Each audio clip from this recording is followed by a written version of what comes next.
Let's move on to numbers. Click on Numbers from the sidebar. You've got 3 ways to set this up. Buy a new number, forward your existing one, or connect through SIP. Option 1. Buy a new number from Twilio. Best for clinics starting fresh. Click Connect Twilio. Log into your Twilio account or sign up if you don't have an account. Once you're logged into Twilio, you'll see your account SZ and auth token below the dashboard. Copy both. Paste both into OpusCall and hit Verify and Connect. Now search for a number with your local area code so it feels familiar to patients. Buy it, and it's automatically wired to your AI agents. Option 2. Forward your existing clinic number. Already have a number on your website and business cards? Keep it. First, follow the same steps as Option 1.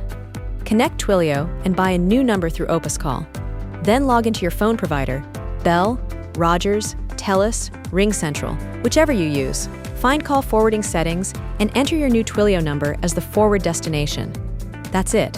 When patients call your existing number, the call quietly forwards to Twilio and your AI agent picks up. You can also set conditional forwarding. Forward only after hours. Forward only when the line is busy.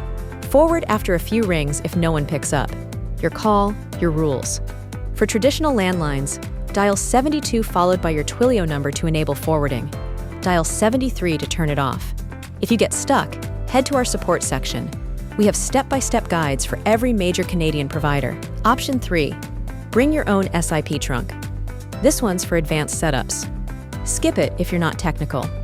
Click Register SIP, pick your provider Twilio Elastic, SIP, Telnix, or Custom, and fill in your trunk details.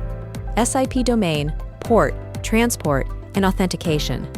Allow-less the IP's OpusCall shows you on the right side. Copy the sample config and paste it into your provider's termination URI. Hit Save Trunk. OpusCall will register with your provider and your existing number routes straight in. Once your number is added, it shows up in your agent setup. Done.